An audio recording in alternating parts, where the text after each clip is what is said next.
Welcome back to the channel, everybody. This is Todd, Southern Sipper, coming to you again from the back patio. We're going to do a beer review today, and I'm not even going to beat around the bush on this one because I'm giddy. I'm absolutely just excited. I'd be lying to you if I told you otherwise, because this beer has been a favorite. It's been a favorite for a few years. I haven't seen one since I moved back to Alabama from South Carolina, and I finally made the damn journey out across to West Mobile to Cottage Hill Package, and they had it. They had one lonely 4-pack of it, and what is it, boys and girls? Even more Jesus. Dear sweet tiny little baby Jesus. Kind of what I said to myself when I saw it all the way on the damn bottom of the shelf, down there all alone, just feeling lonely and sorry for itself. So I felt compelled to grab it, had to do it. I would have felt guilty, if I'd have left her there. So there it is. One lonely 4-pack. Now, this is an Imperial Stout. If you know me, you know I love Imperial Stouts. I'm a huge fan of Imperial Stouts. I like them when they're not adulterated, with a lot of other things. And this one is not. Now, if it says brewed by Evil Twin. It's not brewed by Evil Twin. Honest to God, I don't think Evil Twin actually brews anything. I think they put together concepts, and then they contract brewing out to breweries all across the U.S. They might even do some overseas. I'm not sure. This particular beer is brewed in Mount Pleasant, South Carolina at Westbrook Brewing. Now, I've been there a couple times when I lived around the Charleston area, because Mount Pleasant is just right across a Cooper River Bridge from downtown Chucktown.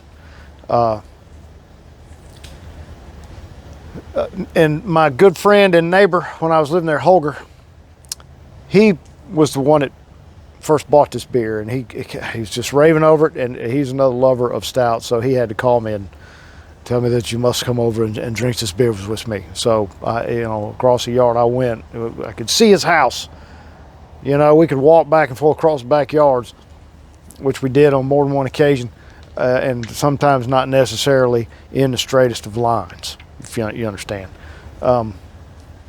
So I went over there and tried it, absolutely fell in love with it, and we drank a bunch of them then, but it's been a couple of years, maybe 3 years since I've had one.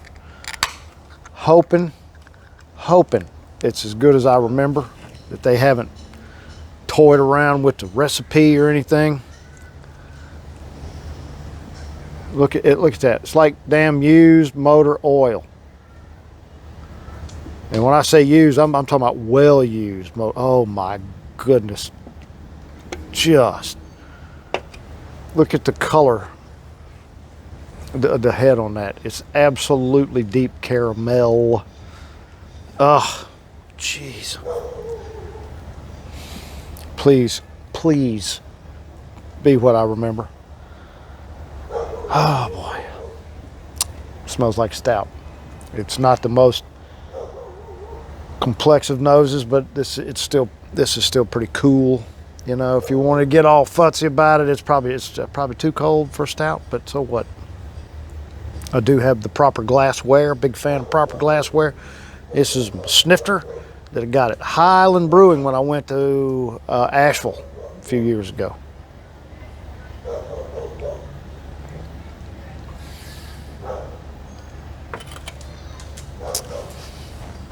Oh, y'all gonna have to excuse me while I have a moment.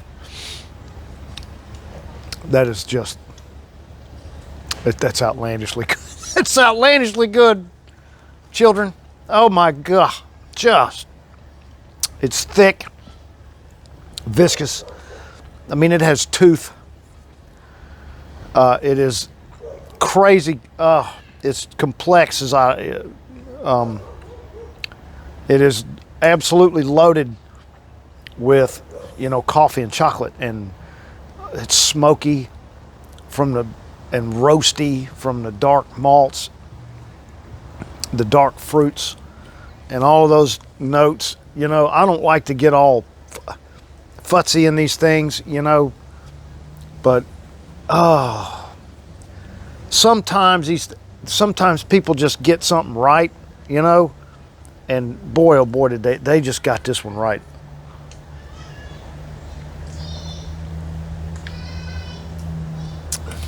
Oh goodness, it's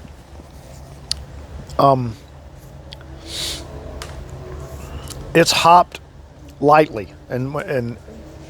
which, you know, for most of the time when I say hop lightly, they're probably barely detectable, but this thing is so big and it is so rich that there's going to be a little bit more hop in this, you know, to counteract some of it, but they didn't get overboard and try to let the hops and all that delicious dark malt fight it out. The malts are winning, okay? The hops are just there on the background doing exactly what they need to do. Just to barely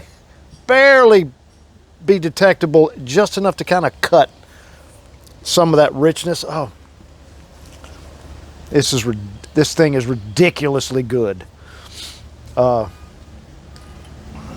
There's only a handful of beers on the planet, and God knows I've had a bunch of them over the years that are done this well, and you know, make fun of me all you want if I'm coming across as a fanboy. I'm not going to deny it. Not with this one.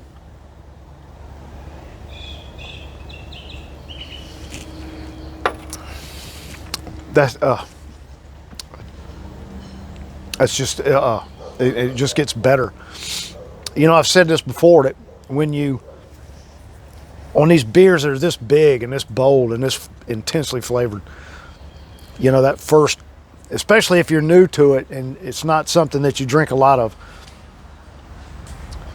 you know, that first pull on glass could be a bit much, and and I've seen it happen many times. Oh God, I don't like that. You know, it's like, just stick with it, let you acclimate your palate to it, and a lot of times you come around. And this is definitely one of those.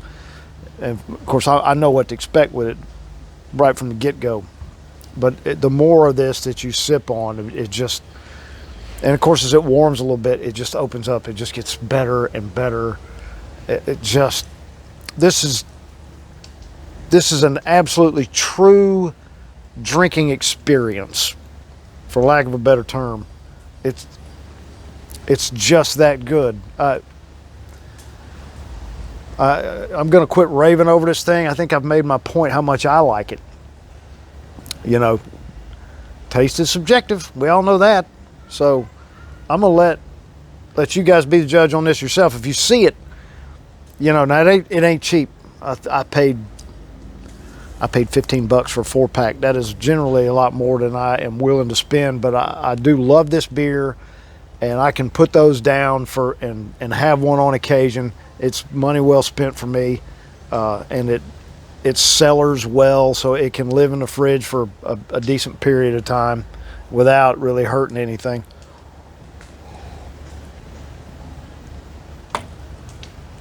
Oh my God. You know what? There's still some more in the can. Mm-hmm. Oh. I mean, it absolutely coats the tongue. It does say on the bottom of the can. Now this is what I'm talking about with it cellars well. This is best before March 24. Doesn't tell me when it was made. Just tells me that it's best before that day, and that's months away. This ain't gonna make it till then. I'm gonna give y'all one more look at that. Now, I've kind of been over the flavors. It's smoky, it's roasty, it's got tons of caramel and dark chocolate. and all that stuff, and the currants and raisins, and there's a lot going on. There's a lot to go over, and I've said it before. I don't have the world's greatest palate. Don't claim to. But this thing it works for me so well. Now it is 12% ABV. It's an Imperial Stout. So, and oddly enough, it's not at 12%. It's not particularly boozy. It is a little bit boozy, but it's not bad. Not like some I've had.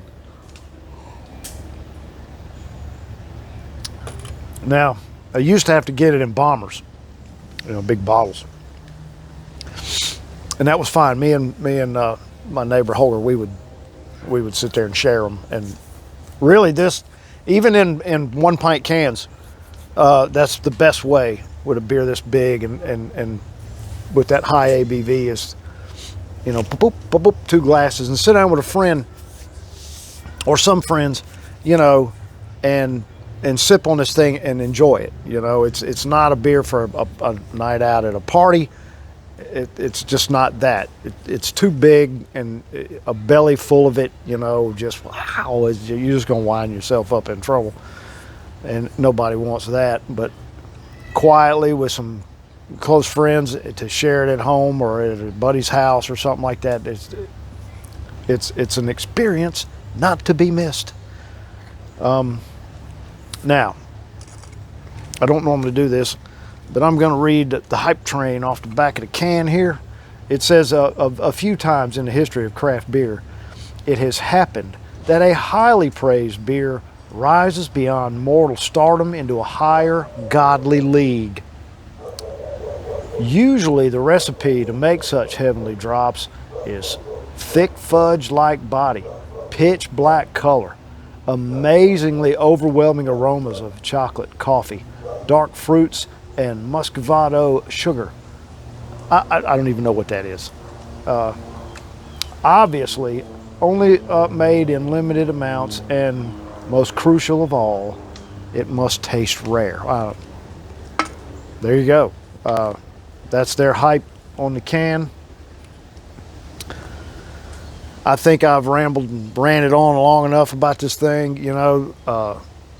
It's been a great week of work, and geez, this weather it's nothing short of glorious.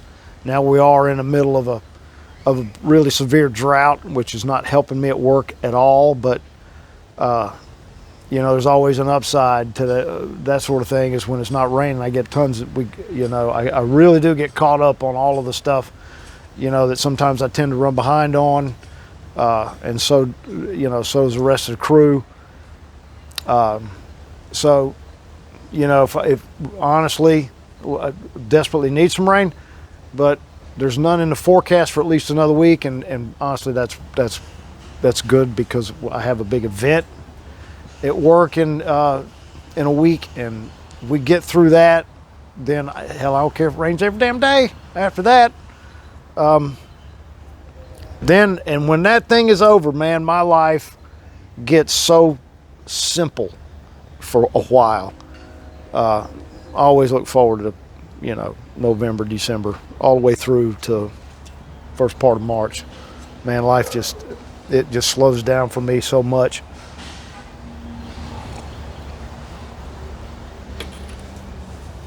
But I've gone on enough.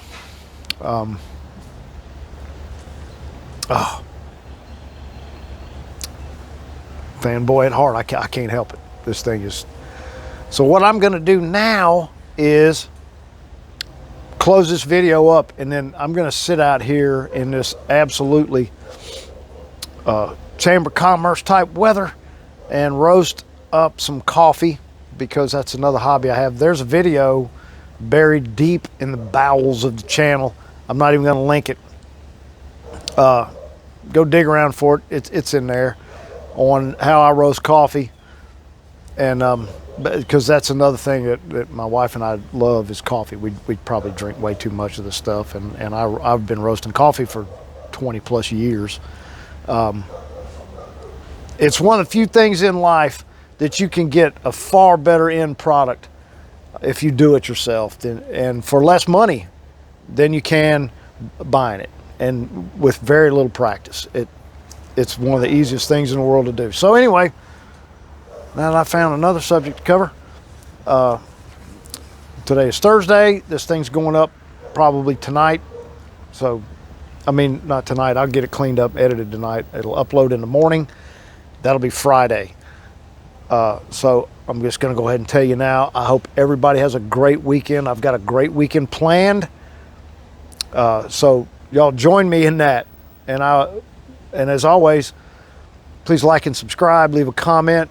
Love reading comments, and always enjoy your adult malted beverages responsibly.